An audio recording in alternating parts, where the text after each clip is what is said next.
All right, everybody, welcome back to Recliner Sports Talk. My name's Nick. I'm Brandon. I'm Zach. Episode 8 coming at you here. Finally getting that cold weather here in Delaware. Today, going to talk a little Fall Classic World Series. Started off there with Zach's Atlanta Braves going up 1-0. Then we're going to talk what's wrong with the Chiefs. Obviously, they're stumbling a little bit. And then we'll finish off with 3 NBA predictions. Obviously, the NBA has started. All 3 of us are being crazy people and playing fantasy basketball now. So, Zach, I'm going to let you lead it off. Your Atlanta Braves convincing win last night. Had to stay up late. I was kind of pissed about that. Had to stay up till midnight to watch the end of the game. But what do you got on the World Series here, Zach? Man, I was ecstatic last night. Jorge Soler started off with a bang. I mean, that was a bomb. And it was funny. I saw this stat. The last team that had this many players from teams that weren't on, or from guys that weren't on the roster at the beginning of the year, they have 7 home runs, I think, when Soler hit that home run. Yeah. The last time it happened was 2004, and it was the Astros with Carlos Beltran when they won that World Series. So I don't know. I love the lineup now, and it's crazy because I was talking to some friends today. It might have been in our chat. July 5th, we went to see the Braves, and there was 2 guys that could hit in that lineup: Ronald Acuna and Freddie Freeman. I think they were the only 2 that had hits, and they go out and get these guys for nothing. I mean, Pablo Sandoval was traded for the NLCS MVP. He's a free agent right now. I don't even think he re-signed with anybody. The Twins cut him like instantly. So it's pretty crazy to see the moves they made, and these guys that were just role players on other teams really stepping up. Jock Peterson, I think a lot of people wrote him off. He went to Chicago, just kind of, did his thing for the season, and then he gets traded to the Braves, and he's been a catalyst for us. He's been that guy that, I mean, look at it. He's all over Twitter and social media with the pearls. He started that thing. It's been awesome. I have a set of pearls. I should have worn them tonight, but I'm excited for game 2. Charlie Morton, performance he had in 2 1/3 innings or 2 2/3 innings, but he breaks his leg and stays in the game, strikes out Altuve, throws 16 pitches, stayed in the game, and pretty much went until he couldn't go anymore, which was crazy because watching that, I saw him take the liner off the leg, and then he stayed in the game and seemed normal. You could start to tell his landing was changing, and then all of a sudden, he couldn't go anymore, and it comes out today he has a broken leg. There's 16 pitches on it. So wild. But I'm excited about tonight. Max Fried's on the mound. But again, I think they got to start with a bang every single time, because as soon as Soler hit that home run, the stadium just shut down instantly. And that's kind of what they did in the Dodgers series too. They jumped up early. And the bullpen has been great. The bullpen, and I said it last show, the bullpen was what I was scared about coming in. They've been awesome. They've been the best bullpen in the playoffs, and that's why the Braves are where they're at right now. Yeah. And I agree there. I'll go quick. If the Braves want to win this whole series, they have to jump out quick. Especially on the road. I'm just going to go out on a limb here. Zach, you can tell me if I'm completely wrong. I feel like Houston, if we had to make predictions, was going to have the home field advantage. Obviously, just having that background of winning the World Series, being in those moments. The only place in America that wants to root for this team is Houston. Okay, yep. Everybody else wants the Houston Astros to lose. So I think if Atlanta wants to win, they got to jump out early. My prediction's still the Astros. I do not want that to happen. I know I'm a Phillies fan, okay? But I want the division to give the Phillies an excuse for not doing well, because they've had the Nationals and the Braves in their division saying, oh, my God, we have one of the best divisions in the MLB, okay? But again, hopefully the Braves can hold them off, and that pitching, like you said, stepping up can continue. Yeah. Well, the funny thing is, and I saw you shake your head, Brandon, but it is true. Like, I think the NL East was ranked the most disappointing division this year, and then here the Braves are in the World Series. So I think it's one of those divisions. Maybe they just beat up on each other all year and the strongest survives. But it is crazy. Like, and I'm a Braves fan, and sometimes I'll be biased, but most of the time I'm pretty realist about my teams. Just like I said, the Eagles are going to be 4th. Oh, Brandon, I've talked shit about the Eagles on here a lot, but I'm saying right now, I watched that game July 5th, and I said I will not buy another Braves ticket the rest of the season. Ben Gamble, like, you kidding me? Ben fucking Gamble. But it was crazy. It's crazy to see. I'm excited. I would love to see a Super Bowl and a World Series in my lifetime. I think that is going to be awesome. I hope they win. The game's starting right now, but I'm excited about them being this far. I didn't expect it, to be honest. I think the MLB is turning into NHL, where you have no idea who's going to win in the World Series. I don't care. Look, the Giants, Dodgers, 107, 106. The Braves had 20 less wins, and they're just going in there and they're showing up, and their lineup isn't sexy at all like the Dodgers or anything. I mean, Not at all. Acuna's out. Dude, the Braves were trotting out freaking no-name players at catcher and at God, I've seen the Braves play 3 times this year. They went 0 for 3, and not only did they go 0 for 3, I saw them get blown out in Pittsburgh, blown out in DC, and blown out in Philadelphia. 3 different cities I saw them this year get blown out. Their team is trash. It was trash earlier in the year. Dansby Swanson showed up for 1 game, but other than that, their offense was pitiful. And yet they are 1 game up in the World Series. Baseball is so random. It's not like the pitching staff is, world beaters. I just think, I'm going to be honest, anyone can win in baseball. Anyone. I don't think the Braves are anything special. I think it's just BS that they're up 1-0 right now. I can't believe they are. I don't think they're very good. I'm a Yankee. You're out at the right time. I'm a Yankees fan. That's MLB. Yep. Look That's at what I mean, dude. It's you don't know. Look at some of those Giants runs they've had. They were that wild card team that would make runs, or there's always that every couple of years that wild team card. Look at the Rays last year. I understand they're a really good team, but they were hot, and then obviously some different decisions there changed that way there. But again, that's baseball. Baseball might be you get the hottest, you roll. I think baseball is the hardest sport to predict. Hockey. Hockey's got to be number 1. I'm not a big enough hockey fan to I guess know that, but baseball, I can't predict. You couldn't predict that the Braves are going to make the World Series. No, I thought they'd be the first one is out. I'm going to be honest. They had the worst record in the whole playoff. If you would have told us at the beginning of the year in our preview show for MLB, Eddie Rosario would be the NLCS MVP, I'd call you crazy. I wouldn't even think he'd be on the Braves.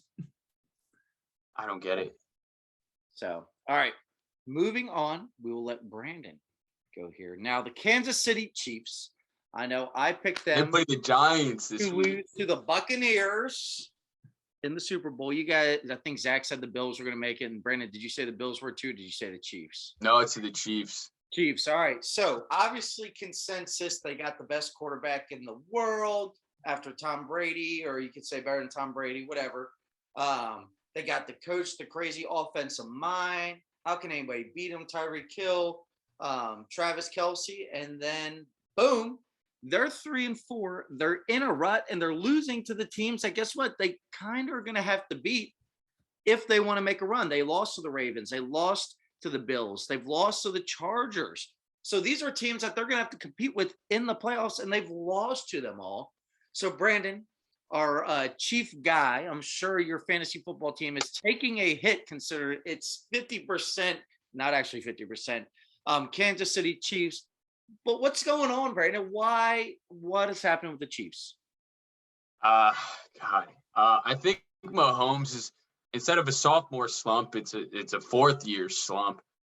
He's just not making the best decisions. I think their new O-line is not perfect, so he's not comfortable. You can tell he's not comfortable back there. Their run game is mediocre. It was mediocre with Clyde Edwards-Helaire. Now it's a little less than that. I think teams are figuring out how to beat the Chiefs when they want. The Chiefs want to push the ball down the field, and teams are, if you've noticed, they're playing 2 safeties deep, and they're playing cover 2. And you're able to bait Mahomes into some throws if you're doing that. And he's got to realize in that coverage, you can't be dumb and try to force the ball downfield. It's the NFL. Teams figure you out. I don't care how. That's what makes the Patriots amazing, because whether I like to admit it or not, the fact that you can win that many Super Bowls with all of the film in the world out on you is pretty impressive. Tom Brady is the best quarterback ever. Not even close. Not even close. And he might not have the best attributes. He might not, have the best arm or whatever. His mind is insane to be able to win year in, year out with 20 years of film on him. But going back to the Chiefs, their defense is bad. Their O-line is young and it's new. The entire center, right guard, right tackle, all brand new. It takes a little bit to gel with that. We know how O-lines are fragile. And the running backs out. Kelsey's there. Hill's there. Hill is still the number 2 fantasy receiver, and Kelsey's the number 1 tight end. Mahomes is still a top 10 quarterback in fantasy. So, my team is 4-3, but at the end of the day, I can't expect them to break records every single week. And Brandon's fantasy team update right there. Who did you just lose to? I'm not answering that. I'm assuming it's you though, Zach. Go University of Washington. 6-1, baby. All right. I think that fantasy doesn't mean anything. Look how many bad players there have been. Bad actual players or guys that can't carry a team that are great fantasy players. Fantasy doesn't mean nothing. Antonio Gibson, top fantasy type of player. Look at them. You know what I mean? Jalen Hurts is the worst quarterback ever. Taylor Heineke had great points the past couple weeks. They stink. Taylor Heineke is like one of the top streamed quarterbacks this week in FanDuel. Yeah. So I'll be quick with it. I listened to someone, a guy, I wish I could remember who said it, but it's like that the game's too boring for them at some points. They got to do some wild stuff. They got to do the wild reverse in this play and that play.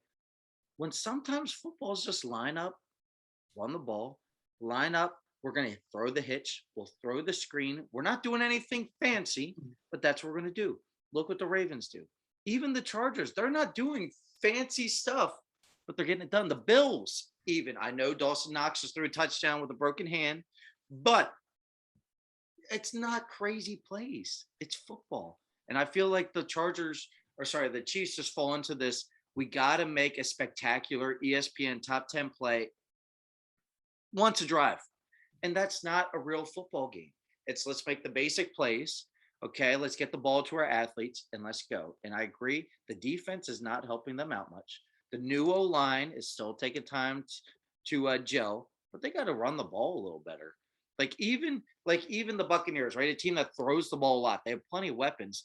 They find a way to get their running back, Leonard Fournette, a lot of touches. You got to get those running backs some touches. That's just my standpoint from it. I'm not saying I'm right or wrong, but that's what I'm seeing. We got to pass. We're that Washington State offense here. Let's change it up a little bit. Get back to some basics. If I'm the Chiefs, again, what do I know? That's just my 2 cents on it. Zach? So I watched 3 Chiefs games start to finish. The Browns game, the Eagles game, and the Titans game.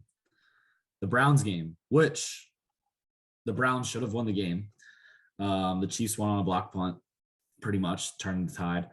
But they had a great run game. They controlled the clock. They kept the Chiefs offense off the field, but they were scoring points because the defense is terrible. The Eagles game, Eagles don't have a good run game. Eagles offense didn't do well against the Chiefs. Early on they did, but after a while it was bad. But the Titans this week did the same thing the Browns did. Controlled the clock. Good running game. Took advantage of opportunities. Scored on possessions. Well, guess what? The Chiefs are playing from behind almost every week. So Mahomes has got to be perfect, or he's got to score on every drive, or he knows he's going to be in a dogfight till the end. All right. There's no breaking away. Against Philly, they did. Philly's terrible. And Philly doesn't run the ball. But the Titans and the Browns both ran the ball, kept the Chiefs off the field. Mahomes playing from behind. Mahomes has to make all these throws that he's just not doing. And like Nick said, they're not doing basic stuff. They're not hitting short routes. They're trying to throw deep on 3rd and 2. On 2nd and 2. Like they're not trying to get first downs. They're trying to score every play. And teams are taking away Travis Kelce or they're taking away Tyreek Hill. One of them's going to have a big game. When they both don't have a big game, their offense suffers because they don't run the ball. and they can't stay on the field or move the chains because they're putting the ball in Mahomes' hands and making him do everything. You can't do that. And I'm seeing it with Philly right now. They're putting everything in Jalen Hurts' hands. You can't do that. You got to run the ball. Teams that don't run the ball in the NFL are not successful. If you cannot run the ball in the NFL, you are not going to be successful. The Titans are so good at running the ball, and then it opens up play action passes. That's what makes Tannehill so good. I don't think Tannehill is this great quarterback. I really don't. He has good numbers and he's looked good, but guess what? He's living off that play action pass because all those teams, look what they did with Derrick Henry when they put him in the Wildcat. Ryan Tannehill was wide open. He could have swung it to him, but they all crashed in for the run. He just flips it over the top to the tight end for a pop pass. Derrick Henry takes so much of the defense away that it opens so much up for the pass. The Chiefs can't do that. The teams want the Chiefs to run the ball, which is so crazy to me. And that's why CH, he's got to get going once he comes back. He's got to get going if the Chiefs want to be successful. Their defense is terrible, but they have to be balanced on offense because they're 3 and out a lot this year. And they're putting the defense back on the field, and the defense giving up points every drive. So that's the biggest thing for me with the Chiefs. You bring up the Titans. To be fair, I don't know how they lost to the Jets, but they also have a Hall of Fame running back. He's going to be a top 5 running back. Derrick Henry is I really believe that. He's that good. You can't really compare him, I don't get why the Chiefs are 3-4, to be honest. I've watched a lot of their games. Even when they're bad, They were they're really the bad Chiefs. against the Titans. They're the Chiefs. They'll beat the Giants. And I don't know what Vegas has the line, but I'm taking Chiefs, whatever the spread is, because I'm sure it's under 7. And I really, really, really Daniel Jones has had a good year, but I think this is one of those games the Chiefs come out and win by 21. Yeah, I do. All right. I think the Giants could put a game. Those Monday nights, but then again, they could have 4 or 5 misdirection plays and 2 or 3 trick plays drawn up the Chiefs' sleeves there, right? So who knows? All right, on to our final topic here. Okay, NBA started. Sixers still stink. Sorry, that was not part of it. But I like doing these predictions, right? What are some predictions right now you're just going to throw out there that we look back on at the end of the NBA seeing whoa, we were kind of wrong, or whoa, can't believe we were right. So if you guys want, I can start this. Okay. I think 2 of mine are going to be pretty basic. My other one will be a surprise, but you could also probably see it. All right. The first one, Lakers are going to blow up. I think they're got to blow up, right? We saw that from the beginning. All right. We're all Lakers going to blow up, but they were too old. There are a lot of personalities. And the thing what made me think, right? Because everybody gets off to a slow start. When LeBron was doing the stuff where he just stood in the backcourt the whole time, he just stood, got the rebound or whatever happened. They're going down and playing. He's just standing and watching 4-on-5. It was nuts. I've never seen that. He's like a big hustle guy. I know he likes to complain and cry and all that, but that's nuts to me. So that's my first one, and apparently everybody else's first one there. I think the Sixers get no better this season. And I don't think they really get worse this season. They're going to be first or second round playoff exit. I 100% see it. I watched last night's game and it was such a disappointment. But that's what they do. It's the same Sixers. And I'm not going to go on a rant, but the Sixers are just going to waste Joel Embiid's prime and get nothing for it. Now, Damian Lillard looked like he might be tanking for that trade, but I don't know if that's actually going to happen because he's played very poorly this season, only 4 games in. And then my last prediction, these are the way too early predictions anyway. Zach LaVine MVP. I think Zach LaVine could be MVP. Now, here's why I think he can be MVP. Let me see. I think I had a stats pull up. All right.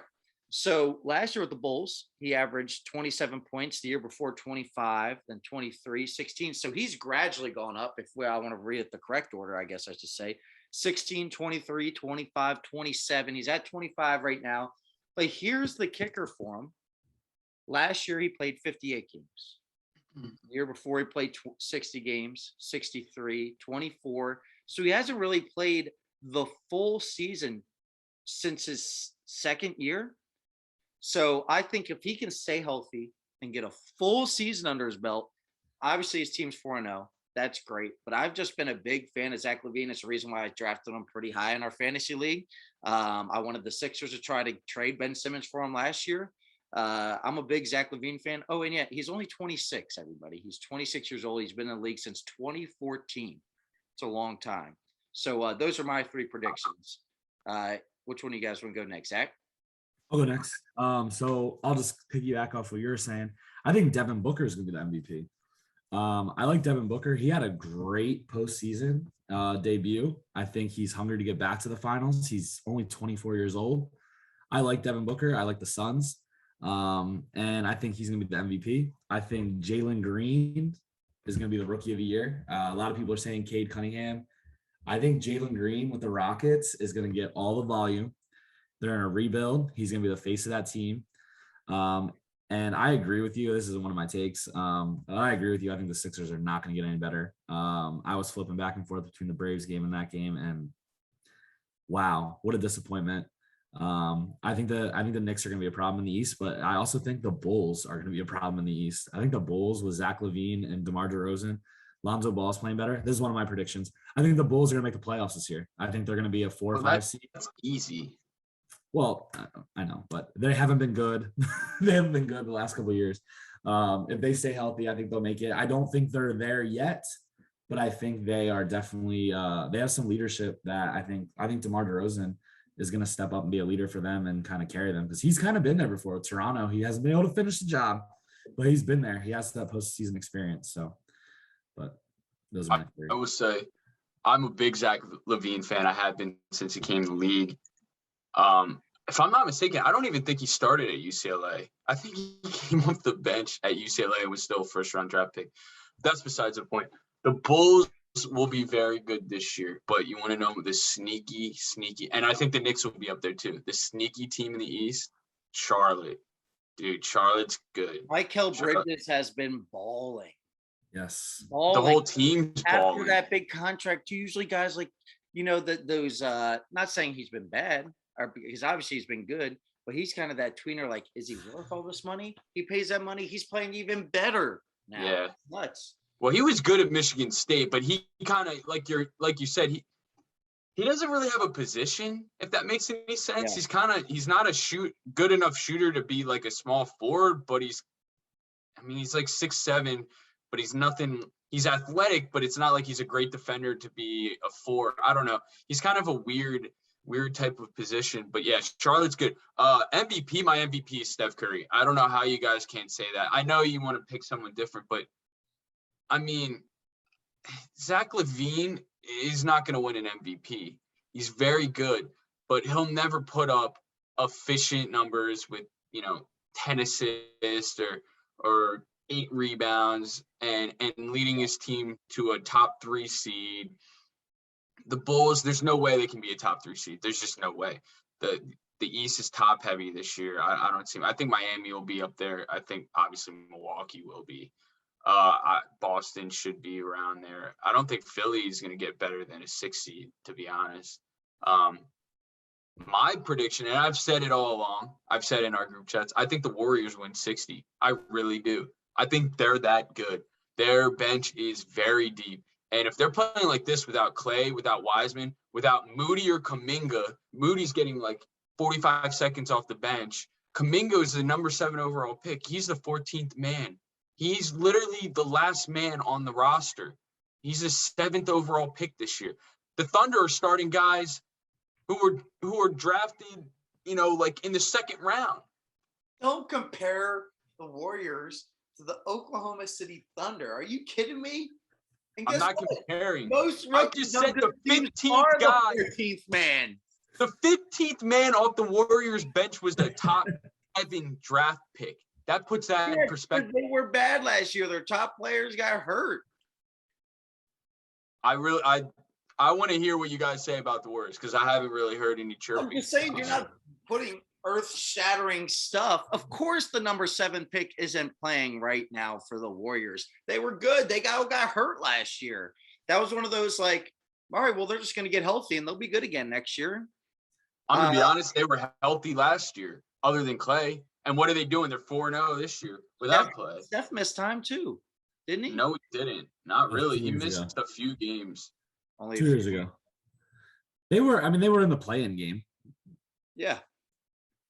I think the Warriors are going to be a lot better this year just because, they have a year together. They got rid of Kelly Oubre, who was very inefficient for them, Dude, which he sucks. he was. I feel like the Warriors last year were just looking for a guy to bring in that was a big name that would make the fans happy, but also get some production to replace Clay. And he went off, but he's actually doing better this year. He looks good. I think there's a lot of You know pressure on why? him. Because the offense in Charlotte is geared more towards how he plays. The Warriors use ball movement. He's not the type of guy who's gonna cut / pass. He doesn't do that. Now he's a good player, but you got to get guys that fit your system, and that's what the Warriors do very well because they know what their system is. They get guys who are going to be very good in that type of system. Would Klay Thompson as a number 1 in Oklahoma City be as good as he is? Hell no. But they take guys and this is what good teams should do. They make their weaknesses. They try to hide their weaknesses as much as they can, and they make their strengths come up like as prevalent as. You don't think Clay could go to OKC and be a number 1? I don't think he would be a top 75 player of all time with Oklahoma City being the number 1. I don't think he would. So that means he's not a top 75 player right now. He is. I'm saying the Warriors made him. So you're the system. Okay. What the hell? I mean, we can admit that. I think the system. So you're saying that he can't do what he does in OKC that he does in Golden State? No, because the passing system, because he comes off of screens and Steph, the combination of Steph and Clay in a backcourt, you can't double either of them. I got you. Up out there. You know what I'm saying? Like I get you now. At first I was like, wait, what? But no. We should break down that list because there's some controversy on that list. 100%. Now I think Dwight Howard should be on it. Tony Parker should be on it too. Anthony Davis should not be on it. No, he should not. He's 26, 27, and he's always hurt. Well, Dwight Howard easily. They probably fought because Howard should be on it. Anthony Davis shouldn't. I know that's what people are saying there, but we could spend a whole freaking show on that because, again, I'm not going to get into it because we'll all start arguing about it immediately there. But hey, I'm excited that the NBA is back. I've always been an NBA fan. Brandon, I know you're the big college basketball fan. I used to be that. Zach, you kind of fall into both there, right? Yeah, I'm more of a college basketball fan than I am NBA. Like I don't know. I like watching the Sixers, but man, they piss me off too much. They do. It's a horrible thing that I've developed that I can name every player on the team and different players on the league team, and this is going to be a first round exit team. So, it's whatever. It's whatever. I'll get my heart broken. It's all right. Yeah, I mean, it was weird because at first I felt good. Like opening night, they did really well, and the energy was there. Tyrese Maxey was lighting it up, and then I looked yesterday, and Steph Curry was terrible. Yeah, terrible. And that's a guy that he's got to play. Got to play well. I'm not saying he's got to be his brother, but you got to fill your role. You got to be that guy that makes shots for us. Make open threes. That's all you got to do, man. And Danny, guys, again, we could talk about it nonstop. I know. Let me just say, Seth Curry since he's come in the league, he has the best 3-point percentage in the NBA. Joe Harris is second in Steph Curry's 3. Come on, don't talk shit about Seth. He's a very good player. You want me to pull up Joe Harris's stats? Because guess what? I got him on fantasy, and he's buns this year. I understand it's 4 games. But, yeah, when he's taking 5 shots a game, you're right. He is going to have a high percentage there. I'm saying Seth Curry needs to take a step. Last year, he was good for us and consistent. He was very good. Okay, that's what I'm saying. Take a step forward this year.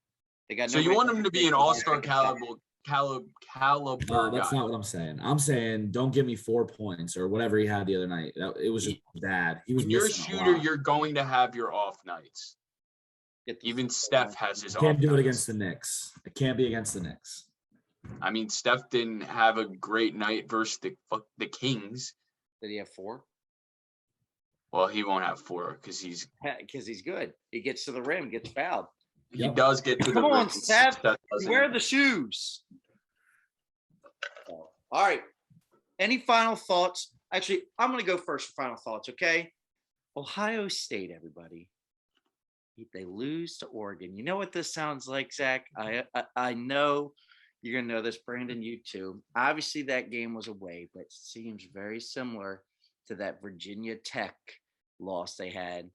Now, I'm not saying that they're gonna go on and win it, but they are rolling with a lot of young guys. Sprinkle in with those upperclassmen, but a lot of guys that it's like they're a year away. Oh, they're rolling now. Penn State. Franklin doesn't even know what team he's playing this week. He's saying we're all focused on Illinois after they dropped the ball in their trap game in a nine overtime loss to Illinois. So I think Ohio State rolls this weekend. Now, you guys are going to all crush me if they lose. I know it. But it's just nice to see CJ Stroud coming in. You see Marvin Harrison Jr., a big spin move in the game as well. It is just nice to see the Buckeyes rolling. And Cincinnati, you almost did it. They're still playing for style points. But guess what? They almost did. They almost lost everything they've built up. Anybody else want to go? I'll go. We just talked about it last week with college coaches and stuff. Texas Tech just fired their coach. They only gave him 3 years, not even full 3 years, and they're 5-3. And he gets fired. I didn't even hear that. No way. Yes, they fire their head coach. What are you doing? I cannot believe it. Unless something happened behind the scenes that hasn't come out yet. What are you doing? You're 5-3 and you fire your head coach. Something had to happen, right? Add to it. Because Texas Tech, that's what you are. 5-3 is like exactly. Go. What do you think you're winning the? You think you're winning the Big 12? Is that what Texas Tech is expecting? I don't think Mahomes is. I don't think Mahomes is walking in that stadium anytime soon. They got Mahomes and Mayfield. They can recruit. Yeah, Texas Tech the other day. Yeah, I was gonna text you guys, but I forgot, and then I looked at it right before our show to make sure it was still like official and everything. But yeah, they fired their head coach the other day at 5-3. Yeah, that's a shame. But I haven't. Again, I haven't seen anything that's come out. Maybe something happened behind the scenes that we don't know, but unbelievable. Speaking of Ohio State, I'm not talking football. They play Duke within the next month, actually a month from today. Ohio State plays the Duke Blue Devils, top 10 team, by the way, Duke Blue Devils, in Columbus, believe it or not. They're not playing. I thought this game the Big Ten ACC Challenge. I thought it'd be played in New York City or somewhere big, Las Vegas, who knows. They're playing at the campus of Ohio State basketball? Really? Who made that schedule? I'm questioning the AD there. That's a big time game, and that's not a basketball school. Aaron Kraft isn't walking out and onto that floor. Jared They haven't been good since Aaron Kraft and Jared Sullinger and Evan Turner. They haven't been good since then. Last year. They lost. A bunch of teams lost in it. They lost. Baylor won the national championship last year. Baylor. They lost to a team led by a point guard who's shorter than me named Max Abrams. Are you kidding me? Yeah, because he was just as good as the Bridgewater C League. You know what? Division I basketball player. I'm better than him. I'm better. Oh, my. Oral Roberts, everybody had that they were going to score a lot of points. They didn't have. You don't even know where Oral Roberts is. Settle down, Brandon. Settle down. Where? Oklahoma. Where's Oral Roberts? It is in Oklahoma. Yeah, thank you. I played baseball with a guy, Brady Womack, closer from Oral Roberts. Played with him on I can't even think of the name, Petersburg. Okay. So, and I know Joe Biden. Okay. All right. Well, on that comment, everybody, thank you for watching Recliner Sports Talk. As always, my name's Nick. I'm Brandon. I'm Zach. See you guys next week on Recliner Sports Talk. Joe Biden.